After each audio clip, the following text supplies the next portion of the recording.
Subscribe to our YouTube channel and press the bell icon to get the latest updates.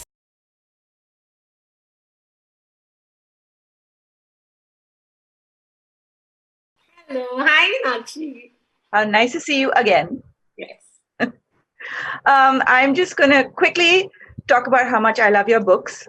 I feel like Anuja straddles good storytelling and excellent writing. Her characters meet you for the first time on the page as though they already exist somewhere in the real world and are people that you might already know. They stand for elections, fight with their siblings, or even influence the entire Indian cricket team, while at the same time saying so plausible and real that you half forget that you're reading about people that someone made up. I've been a big fan since her first book, The Zoya Factor, and I'm really jealous of all of you who have yet to discover her amazing backlist. What a treat you have in store. Anyway, Anuja, you and I have something in common besides being described as chicklet, which is, I think, a debate for another day. We both wrote new books during a pandemic. Yes. It was weird for me, huh? Was it weird for you? Yeah, it was pretty weird. Actually, it was like my little escape hatch into a world where there weren't any more screaming dogs and, children who were clanging weights and playing the piano and dating strange masked people in the veranda of my house. So for me, running down to the basement and opening the laptop it was like an escape hatch. And I was quite happy to do it. The best part of the pandemic for me was writing the book. And whenever I got really upset by what they were showing on TV and what was going on and all that crazy dystopian shit, I would just go down and write about lazy lemonade lunches on the lawns of like this nice Delhi club. Reading about it, I was just like, another world. Can you tell us a bit about your daily routine and how it's different from normal these days? My daily routine is exactly the same. My daily routine, like ever since I stopped working full time, and I have now been working from home for 10 years. So for me, it's the same thing, except that now it's a really crowded house. It's just full of people. So that's the only difference, because usually I get up and I write the whole day with breaks, for eating and gardening and talking to the animals and doing stuff. But the main job of the day is the writing, which just sort of goes on the whole day, and everything else is an interruption. It's a happy interruption. So there's no, it's kind of like what they're saying about work from home now, that you never actually stop, you're doing it all the time. Yeah. So what is a weekend? I'm in the thick of it, when I'm in the thick of it, that's what it feels like. Of course, I'm not always writing like at full clip, totally in the zone. So that's the in the zone kind of writing style. Do you have a word count that you have to hit every day, or is it? I try to hit 1,000 words a day, so roughly 1,000. On this book, I was very casually hitting 2,000, 4,000 in one day, because I think just of the situation, because it was this real hot house kind of environment everywhere. So, but usually 1,000 words a day is a decent thing for me to hit. After I've done that, I feel, okay, now I can relax. I do a lot of rereading also. And of your own work? Yeah. I mean, my style is to sort of say that the first draft is, when I write the first draft, I write it like it's the final draft. Of course, it isn't, but I write it like it is. I know what you mean. It's hard to. Yeah. I mean, I never reread any of my stuff, so until it's done, that is. So your first book was cricket, then you had elections, and then you had the Delhi family and the Air Force, and this is your first murder mystery. What pulled you towards this genre? I think it was a bunch of things. One was that I was like, I love writing romance. I always write romance. I really enjoy it.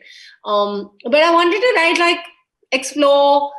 I was taking this very nice low-hanging fruit kind of zone between two people meeting and falling in love. That's like the juiciest, chunkiest part of the thing. But there's all sorts of stuff that happens before and after as well, right?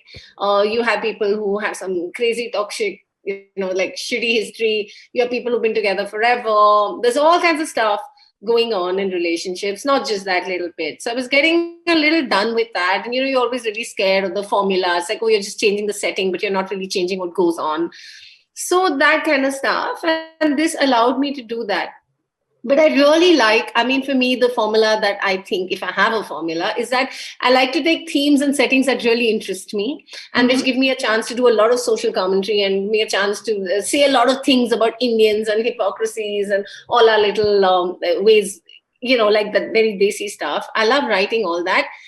And in front of these themes, which could be considered a little serious, like superstition or toxic patriotism or whatever, I put a nice throbbing romance, and that is the propulsive thrust for the book. So the reader keeps reading like all my little asides because hopefully they're waiting for the couple to get together. So here it's similar. I mean, I'm hoping that you'll read all my little holding forth on, privilege and entitlement and social hierarchies and stuff, because you're hanging in there to find out who done it. So in a way, the who done it kind of that string is kind of like a romance string as well. And that's what attracted me to it. I love the genre. I've read everything. I like cozy crime. And I really wanted to see if I could also pull a killer out of a hat with a tada to gasp. Well, I, for one, was surprised. Oh, I was surprised. I mean, it's very hard to discuss a murder mystery with an author because you also don't want to give too much away. So I don't even want to say like, this is the point where I was the most startled in this, because I don't know which of these are clues that you've like put into your book and you want to take further.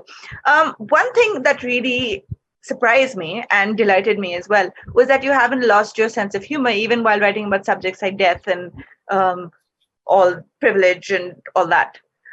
It's a funny murder mystery, which is not a thing thought I would ever say. It's fun. It's funny. It made me laugh out loud in many places. I mean, I think I started laughing on page 25 where someone was called, what was it? Self-important little truth? Self-righteous little truth. Yeah. Self-righteous little truth. That was it. Big sisters can stop being such a self-righteous little truth. Yeah. Which is so, and he's a bit of a little self-righteous little truth, isn't he? He is a bit. I mean, how do you keep a sense of humor while writing about death? It's I think it.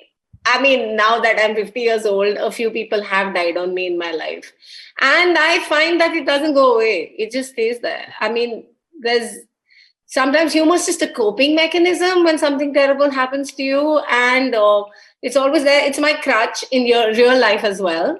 And it is sort of the lens through which I look at the world.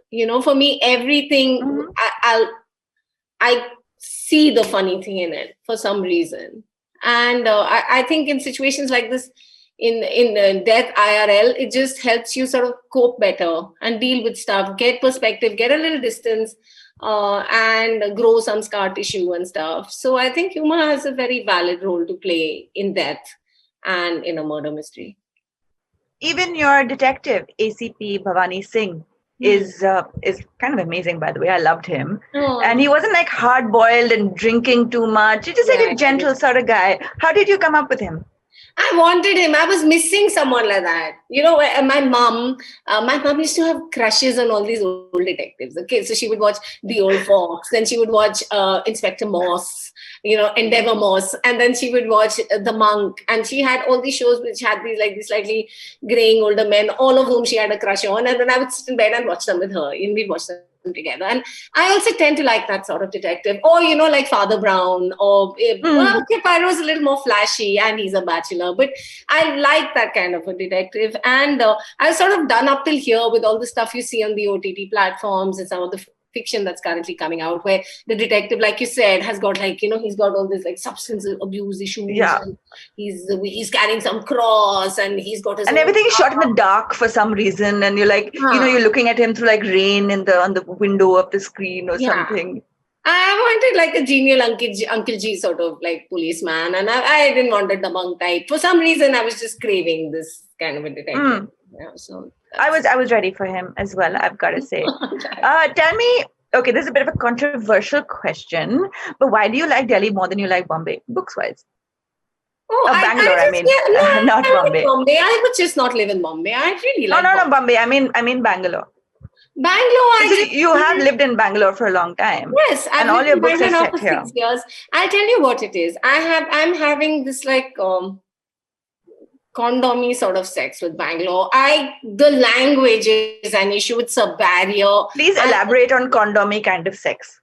I mean that there's a barrier between me and the city. Right. And that is Kannada. I haven't grasped it. I haven't figured it out. I would love to be able to chat with people the way I do in Delhi, where I can talk to anybody, pick up any conversation, poke my nose, get intrusive, eavesdrop. Here, I don't have that, I mean, so the language is a big stumbling block. I love Bangalore. I also don't feel I have the keys to the city yet. Like if I'm in Delhi, anybody comes from anywhere in the world, they say, take me here, show me this. I'll say, yeah, I know. I'll take you 4 places. I know everything. I feel that about Delhi. And that is something that comes out of living in a city for your entire life, like 4 decades, right? Right. And in Bangalore, I feel I would be very presumptuous. And there are many other people who would know Bangalore much better than I do. And it would be hard, for me to... But the idea for this book is a very Bangalore idea. I mean, I got the idea for this setting because my husband and I went to the Bangalore Club one Sunday afternoon because there was an election and he had to vote in the election. And I went there and looked. And Bangalore Club, by the way, is way nicer than your Delhi Gymkhana Club or Delhi Golf Club. It's like an amazing place. It's great. And he went for that election and I saw all the politicking and all that happening. And I was like, wow, this is a great setting. But I went back to set it in the, because like DGC for me is still something I'm more familiar with, or that kind of a setting. I recognized it. I recognize all of it. Even on your cover, this, I have to hold it up for the audience. This looks exactly like the Gymkhana Club. It's what lies? I hope they're all reading it. I've got some messages. What is your favorite club? I have lots of favorite clubs. I like clubs. I'm like such a club kid. When my dad was in the army, and the first club I went to was in Dinjan in Assam, and that's the club I famously learned how to swim in, and I did all kinds of things there. And that was the first club I talk about in the acknowledgements also. That's when I realized that you can just you go to the bearer and you just tell him your father's name and he gives you free food. I didn't know that he was writing it all down. My dad got a big bill at the end of the month, but I was like, "Pata hai, Papa ka naam batao," and sab kuch free mein. That's actually what I thought. And I love the whole thing of wearing your shorts and, putting your swimsuit inside your towel, rolling it up, and cycling importantly to the club. And in the club, you can talk to boys because club boys are safe. They're not like boys who you meet, like say in Gopinath Bazaar, which is the big market in the cantonment in Delhi. But if you go to the DSOI, you can talk to the boys.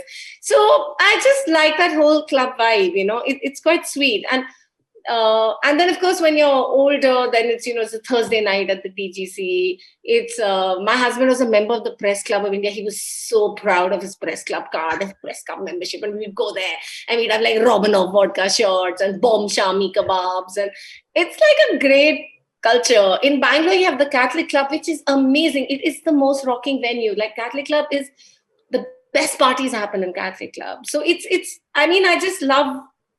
love the whole vibe. I like that smell of the beer and the shandy and, the cougar aunties and the randy uncles and the beautiful young people. I really like that space. I know it's fading. Because it's not. I know. I've always been a bit of a club outsider because I don't have a membership to any of them. But I like to go with my friends. And I think the one thing that Gymkhana has to recommend it is that they have these amazing Bloody Marys. Like I've never had anywhere else in this.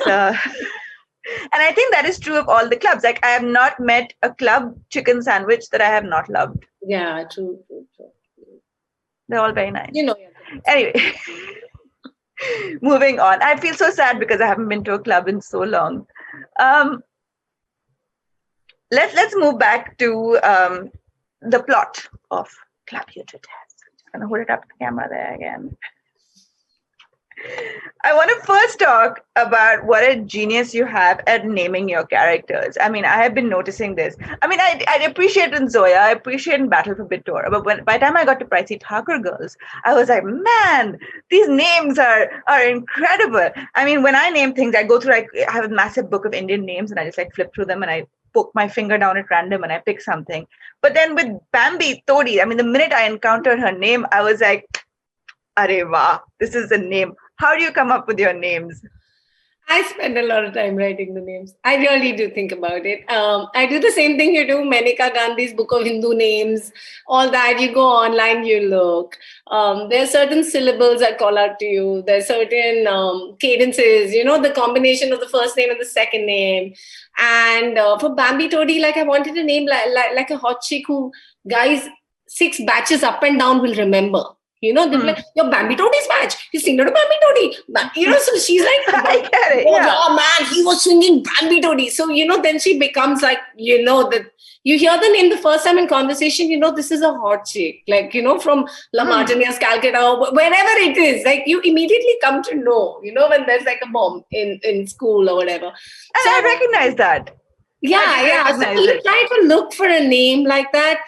Here, then of course the background is a clue. Like, so if Bambi Todi, she's Marwadi. So there's certain kinds of names you look for her. Or in any other book, that's what you do. Like Dylan Singh Shekhawat. I know the boys are Rajput, but he's a Mangalorean Catholic. So, you sort of mix it up. And I change them. For the first 4 chapters when I'm writing, I change the name literally every day and I see what feels good.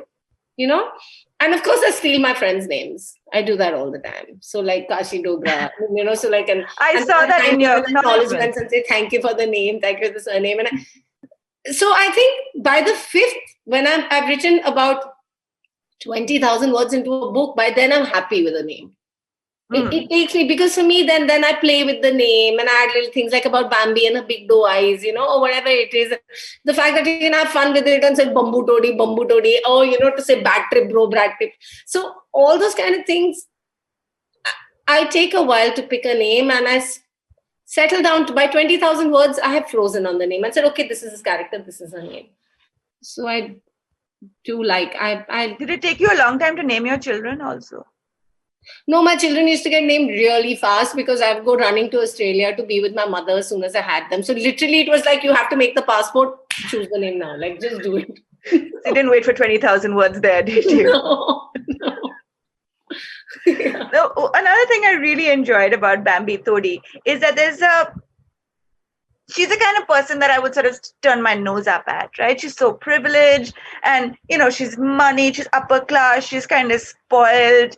It's not the kind of girl that I would normally feel sympathetic towards. And yet I feel like you've never taken the cheap shot that you could have taken towards Bambi Todi. She was always sympathetic. What was your inspiration for her?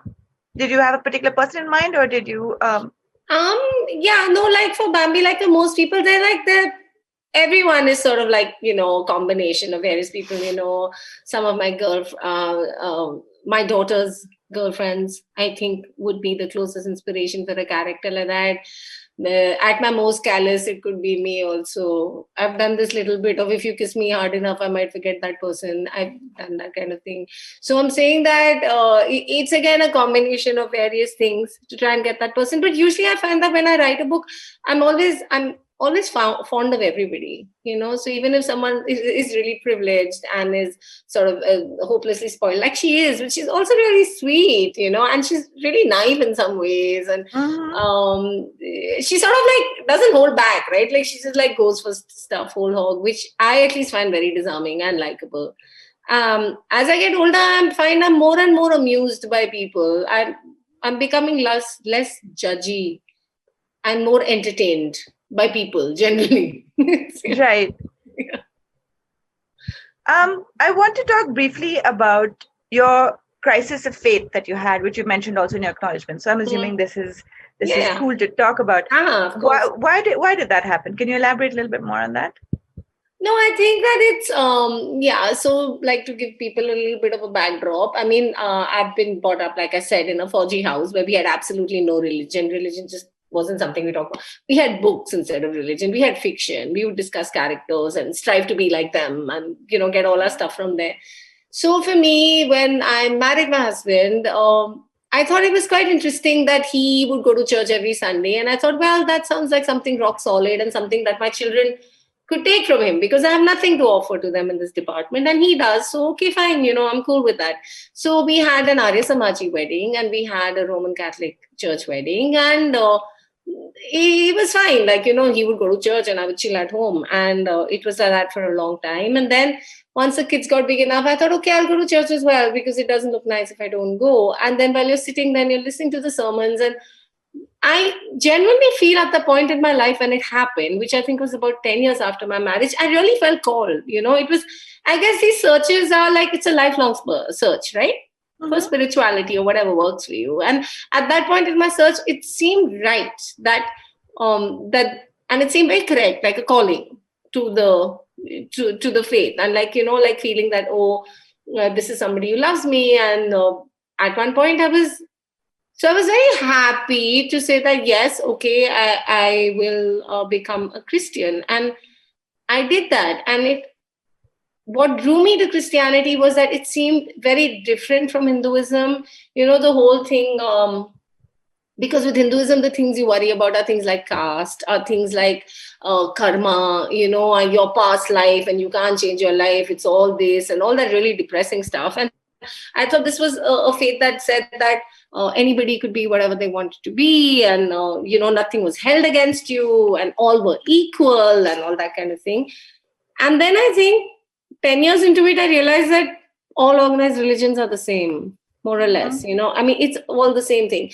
There's always this emphasis on saying that if you take me, then you must give up everyone else. That we are right and everybody else is wrong. And that is my biggest problem with organized religion, because it says now you must sort of, deny all the other things, and you must sort of choose this over this, and sort of tacitly say that you are right and everybody else is wrong, and everybody else will not find salvation because they did not pick this way. And I became deeply uncomfortable with that. And again, I felt and this whole stress in Christianity on miracles are not happening in your life because your faith isn't strong enough.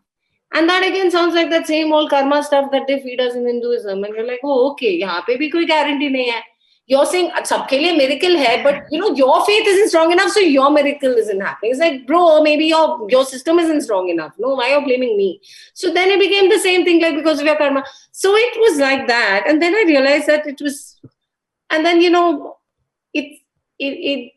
I realized that I was operating out of fear. I felt if I don't, one of my kids got sick, and I was like, if I don't go to church, my child will get sicker, which is a really sick, toxic thing to fall into, Yeah. But yeah, there was a point where like I threw out my Percy Jacksons in the house because apparently they were dark and satanic, and even the Ozzy Osbourne CDs, because apparently so your child is sick because you're listening to Ozzy Osbourne, which is like way out shit. Like, what is that? Yeah. And I've been in this place, and at one point I snapped and said, no, my child is sick and I will figure it out somehow. I don't, then you realize it's all bullshit. Like, it's like stuff like in the Amir Khan movie, whose name I'm not forgetting. But so I thought, nahi, theek hai, let it go. And at one point, like even when this book was coming out, and I was so afraid, I said, this is the only book I've written which I have not thanked Jesus Christ, and this book will be a flop, and then because it's like how those people are in the Zoya factor, right? Superstition is ruling your life. And then the thing is that if you want your kids to learn from you and you have something to say, then you have to walk the talk, right? Then you have to say, well, I'm not thanking Jesus here specifically. I'm thanking a divine spark, which is available in all of us. This is the creator. This is the thing. And it sounds something like something really flippant, but it was hard for me to do that. And to walk out of that, there's a little sense of like walking out of a cult and saying, no, man, I'm calling this out as bullshit and I'm not buying into this. And I don't believe in the moral superiority that somebody has just because they go to church, or just because they have a certain faith, or just because, they're wearing a white cassock, or they're wearing like some tika and they're sitting in a temple, or some kind of Maulvi, like all these people, So I'm rejecting middlemen, essentially. So if there's a relationship, it's between me and the creator and nobody else really. So like, sounds very Buddhist of you. Apparently, but I'll be damned if I'll get into Buddhism. No, maaf karo. I don't want to get into anybody. Like I said, I will look at puppies and I will smell flowers and I will unpeel oranges in the sunshine and be very happy with myself. But I mean, I had noticed that you had thanked Jesus in all your other acknowledgements. And it's always surprised me because when I read the books, I didn't see anything religious in them. And you assume that someone who's thanking Jesus is going to put some aspect of religion. No, which is just my own assumptions. Why would I do that? Yeah. Would you ever write about religion, or being religious or any I of would those only things? write about religion as in I really think religion is a trap, and I really think religion is the biggest it is an excuse to just basically like shit on people. That's what I think religion is, honestly. Everything happens in the name of religion. You do a little, I didn't even study history, I studied economics, but I did enough to know that like so much crap has happened in the name of religion. We all know that. So Yeah. yeah. And so after this happened, are you tempted to put God in your books more now that you've stepped back a little bit? No, not No? really. Well, we'll move on. I recently read that a bunch of all your books now have been optioned for screenplays. Yes. Can you talk more about this? Well, Because it's very exciting. I mean, the exciting thing right now is those Pricey Tucker Girls, which is being remade by Hotstar Disney, and they're shooting as we speak. And it's very period correct. They have a lovely director. Habib Faisal is directing. Oh, nice. And they spent a lot of time getting their screenplays right. But did you consult at all? I did initially, but I believe in lead, follow, or get out of the way. Because there's no other way to do it. And eventually, a series is a director's baby or a studio's baby. It's definitely not mine. So I would still tell anyone, you want to read you want to know about Pricey Thakur Girls, you want my vision, read the book. And I'm really excited about the series because these are people I really trust. Who that is exciting. Like at Hotstar Disney is a person I've collaborated for a long time. Used to work together at Pepsi as well. He's heading the whole project. So that's quite exciting. So that's the one I'm really excited about. Baz is with Yashraj Films, but I really don't know what they're doing with it. Battle for Bitora is with Anil Kapoor Film Company, and I really don't know what they're doing with it. Kashi Dogra is currently being pimped out and is getting a lot of love from people. Yay, so, Kashi Dogra! I love him so much. Comes out there because there's a lot of interest. It's really exciting. He is very handsome. Yeah. I mean, he sounds really handsome. I feel like I'm saying he is really handsome. Like you got hottie in the blurb. It says, with the assistance of Akash Kashi Dogra, hottie crusader. So the hottie's right there. I did not imagine it. Yeah, he's hottie. I guess he's hottie. But for me, I mean, I keep getting accused of writing really unrealistic heroes and all. But I think hey, a boy can be fit. The thing I usually just stress is fitness. Yeah, he's a human rights lawyer. And niceness and sort of moral uncorruptibility, which is kind of important for me in a hero. And you've made them sound very authentic. They sound like proper young people. I mean, I'm saying this as someone who's pushing 40, so what do I know from young people? Nothing. But exactly. But do you hang out with your kids a lot? Do you vet the dialogue from them? Do you No, I mean, as far as I get asked this dialogue question a lot, and I've realized I really enjoy writing dialogue. And I was telling someone, I said, like I play the piano by ear. I mean, if I hear a tune and I like it, I can immediately play it, and I can feel my ears straining to get that tune right. And when I get the tune right, it's like such an exquisite relief that, oh yes, this is a tune, and I played it. See, so I think that dialogue is similar. You read it and then you reread it and then you remove some, like you take all the cannot and make them into can't, and you do that sort of stuff. You interrupt each other. They're not complete sentences. Nobody speaks in complete sentences. Some other shit is always going on. There'll be interruptions. There'll be other stuff, and you try to write it as realistically as possible. And again, I think that I'm very amused by by the stuff. How kids talk. Yeah. And I always sort of pick it up. I may not use it, but I immediately know that, now this is the new word for this, and this is the so it's interesting. And I do that. I don't use it very often because I get really embarrassed saying, Mama, please don't go around saying things like you have beef with this one. Do not say beef. It is really uncool. Just say issues. Okay, please do not. Does no one say beef anymore?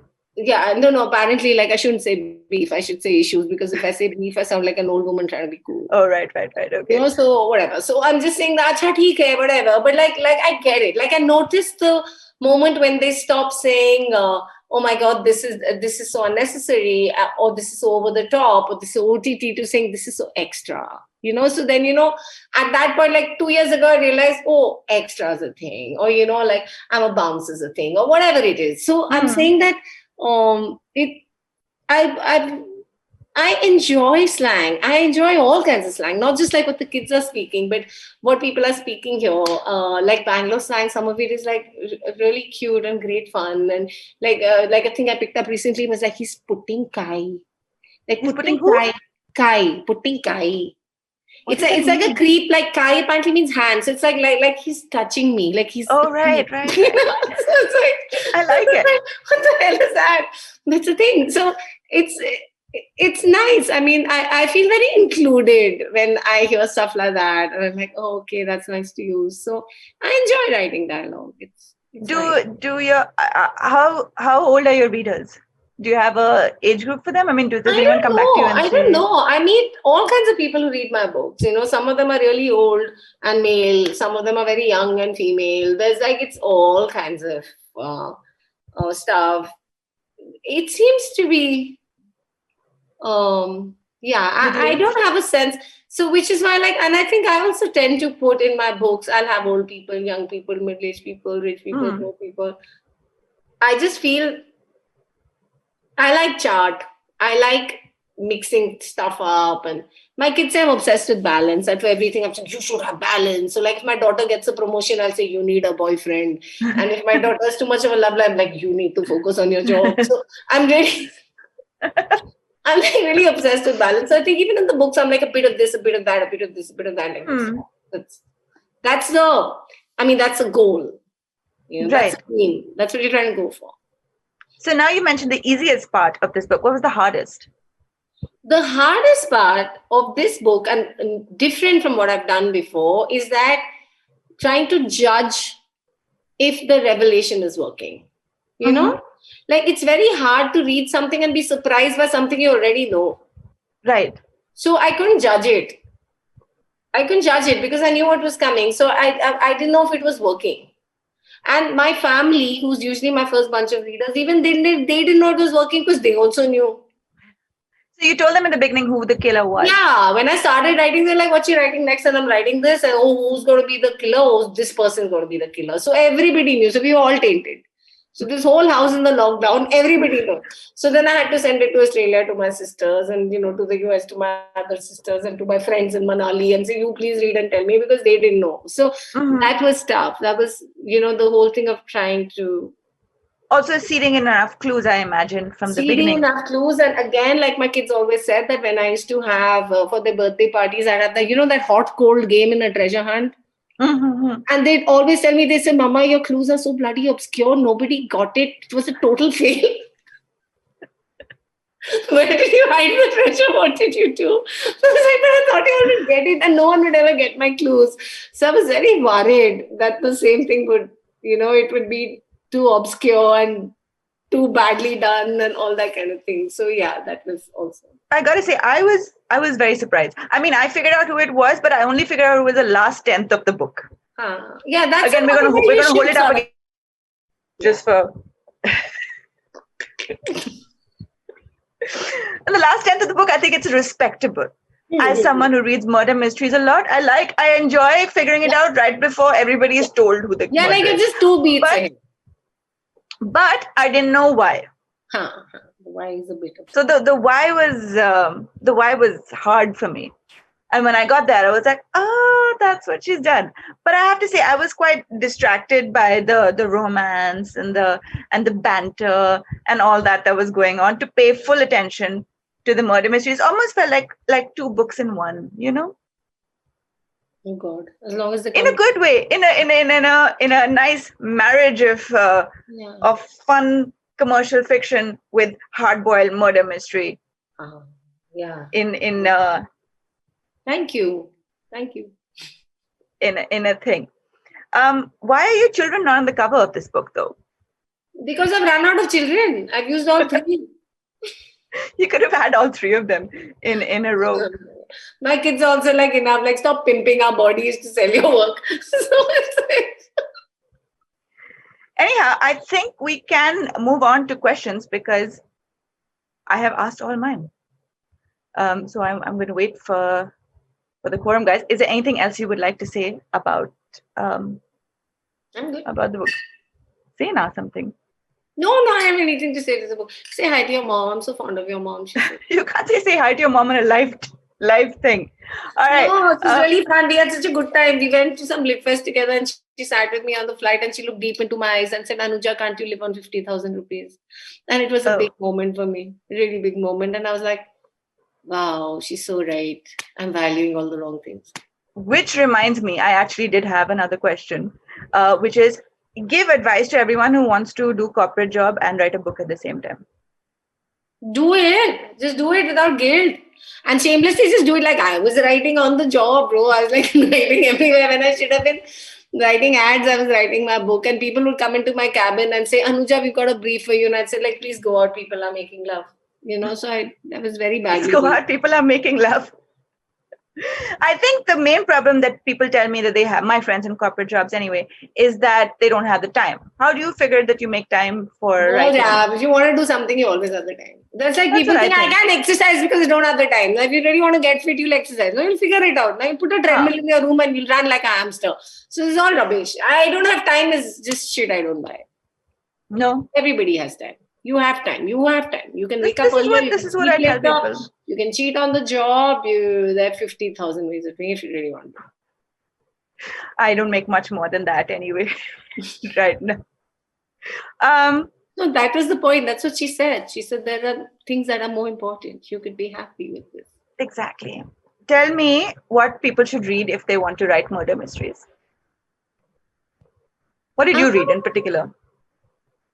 I think, I read Agatha Christie. I love Agatha Christie.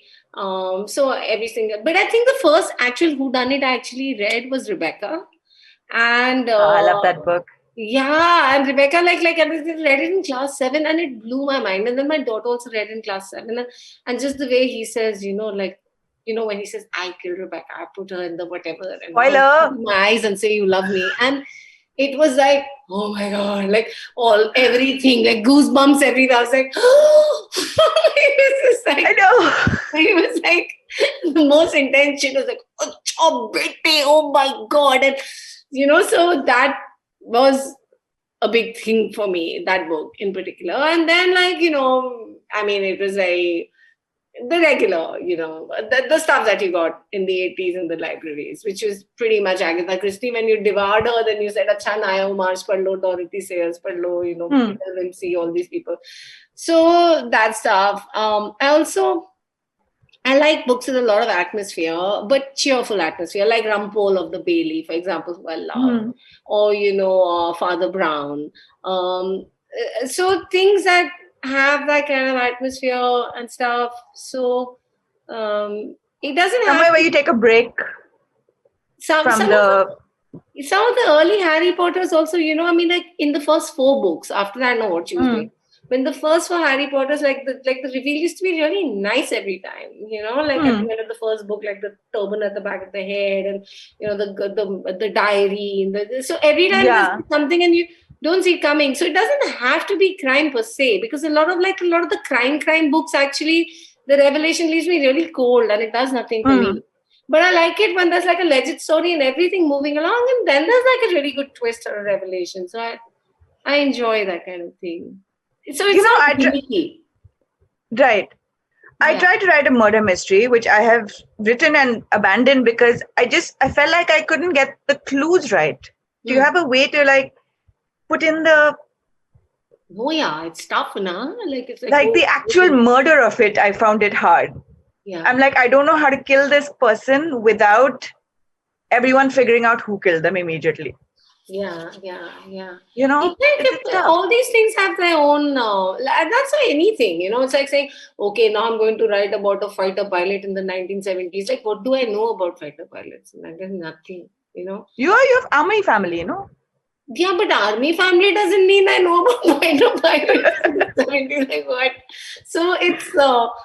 a little bit of it is doing the homework. And I think my advertising training helps, because at a lot of shoots, like initially I would just write stuff and I'd go to the shoot and I'd say, okay. And then I'd be sitting with some movie star and saying, okay, now you have to do this. And Right. they would look at me and like some of them were really sweet about it. But like Seth was very funny. And he'd say, you've just written this. What is the expression on my face? How will I say this? Can you like, you know, he used to be, he was like a bit of a coach. Like he'd say, you've not thought about this.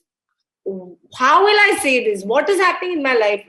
How are these incredibly informative, nicely packed dialogues coming out of my mouth? People don't talk like this, Anuja. What have you written? And it was so true because people don't talk like this, you know. So then you sort of try to visualize it and say, okay, he's a fighter pilot. That means it'll be this, and you get the geography of it right. It's always nice to know, like for ACP Bhavani, how much money he earns, what kind of colony he would live in, what kind of a job typically a man like that his wife would have. And then when you figure out those things, then everything sort of starts falling into place. So, you know, like you asked about clues, but whatever it is, you know, that's why she says something like, oh, when you kill someone, you must be burning so many calories because you must be so stressed, you know. And it's true. I mean, you would be, right? You would be super stressed and you would like think about it and wake up at night and worry and imagine and get all that stuff out. And then when you get into that, it's not really very different from planning a wedding, for example. Which I have never planned. Yeah, well, or, you know, whatever it is that you have planned, you know, like a trip for your friends somewhere. And so you know the logistics and the stuff and, you know, and once it becomes that, my children say that I'm terrible and I oversimplify everything. And they got really angry with me because we went to Italy and we went to the Duomo and I looked at it and said it looks like the Charminar and everybody lost it. It does look a bit like the Charminar, you know. That's what I thought. It's in the middle of a chauraha, just like the Charminar. And that's all I was saying. And I was saying, you know, I feel someone should be making Sikh kebabs here because, you know, it's so like, somehow it feels like Chandni Chowk. And they got really angry and they said, you can't oversimplify. But I find that oversimplifying or simplifying or empathizing or connecting it to something in your life sort of works. Yeah. Okay, I see we have some questions. Yes. We are good. We are ready for questions. Well, thank you. Firstly, thank you so much, Meenakshi and Anuja, for that amazing, candid conversation. And I think, Anuja, that's the most Delhi thing I've ever heard. When you said that there should be some guy making Sikh kebabs, but that was so. We've got more. We've got a lot of comments more than questions flowing in on our stream. I mean, and Anuja, like most of it, great reviews, amazing book. Most of the people here are just raving about the fact how amazing your book is. Wow. So, oh yes, so Sneha asks that your books always feel like amazing screenplays that are bound to get adapted into movies. So when you write, you have this thought in the back of your head. Does this affect you, like how you go about writing your books? Like the fact that most of your books have been adapted into screenplays, into movies or... Yeah, no, see, the thing is, maybe it's the advertising training, you know, because I've written ads for 17 years. And in that, like an ad, you always write, you have these three things playing on in your mind. You know, there's the visual that's happening, there is the soundtrack that's happening, and there are the words that are happening. So you're always playing with three crayons, essentially, right? So there are three planes, or like an x-axis, y-axis, z-axis. These are the three axes on which you tend to write. And so I think that somehow when you're writing a book, also you end up detailing these things. You, in a way, you're sort of like putting clues out there for sound, putting clues out there for visual, and of course the dialogue, right? So maybe it's because of that happens, that people think that this could be adapted and so on. But when I write a book, I'm writing a book. I'm trying to make it as vivid as possible for you. I want you to see a movie in your head when you're reading my book. The movie I'm writing is the movie that should play in your head when I'm writing. For me, that is enough. I don't write kunjis for the movies. Other people may do so. I do not. Understood. Another one from Tanya. So Anuja, Tanya says, firstly, she's a huge fan. And so her question is, when I heard that your latest book was a thriller, I was a bit skeptical. because I've loved your work, but I love this one as well. So I just wanted to know, how is it different for you writing a thriller compared to a romance? Yeah, so apparently, like words like thriller really scare me. And I told my publisher also, I said, I'm not writing a thriller, you know. So they gave through various words at me, and then the word that really made sense to me was apparently there's a genre called cozy crime. You know, so I'm like, I'm writing cozy crime. Cozy crime is a sort of crime that you can read drinking a cup of hot chocolate in front of a fire and reading it. And so for me, that genre works. You know, thriller, I don't think I can write. I mean, whatever. Like when you say thriller, I get different sort of cues in my brain. You know, so for me, it was the same cast of characters, the same cast of funny, real, relatable human beings. But this time I'm digging a little deeper. I'm trying to get a little more raw and a little more ripe with the relationships and the emotions that go on. Because obviously, I mean, somebody has murdered someone. So things are going to get a little darker in that lens. And when things get a little darker and more shadowy, that means that the sunshine also has to be more intense, you know? So for me, it was similar. It's just like, okay, yeah, here's a bunch. And isn't that how it happens? Here's a bunch of happy people and none of them has killed someone.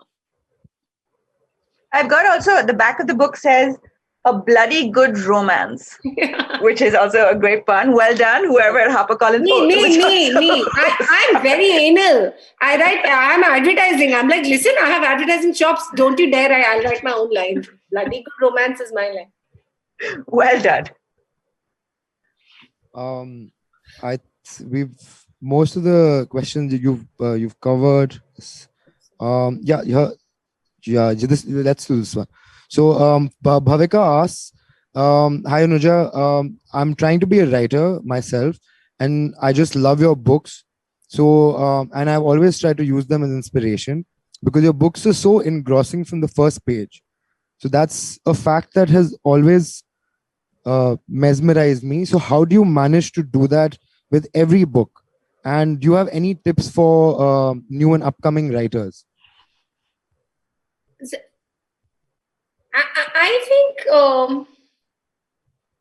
I think what's important is writing is your own individual experiences, right? Because I think that what has happened to you in your life is your raw data.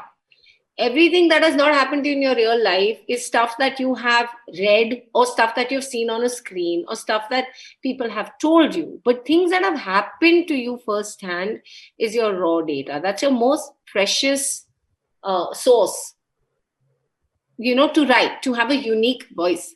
So I think you should tap into your own experiences and ladder stuff on that. So as a writer, it's important because sometimes we feel that let me be exotic, let me be far out, let me be like, you know, I mean, it's not to say that Bhavika is being, but let me be gimmicky or let me be sensationalistic or topical or pick a catchy subject. Don't do all that. Look for something in your life that really moved you, that made you think, that made you uncomfortable perhaps, or made you happy perhaps, and use that as the route to start your own writing. And if I can also add to that, no one asked my opinion, but I want to add to it anyway. Make sure you pick a subject that will fascinate you for at least 6 months, because you're not going to get rid of it that easily. That's true. Yeah. I'm sure Bhavika must have been very happy with that. I think we're more or less done with our Q&A. So Meenakshi, if you have any thing to close with. I think everyone should read this book. It is amazing. Yes. And brilliant. And this is the book, Club You to Death. It is available in all major bookstores and online. And also, please eat the chicken sandwiches at your nearest club. All right then. Thank you so much, Meenakshi. Thank you so much, Anuja, for doing this. And thank you everybody for tuning in live and submitting your questions and your comments. Thank you so much. Till the next time, guys. Thanks. Bye-bye. Bye. Bye. Bye. Bye. Bye, everyone. Thank you.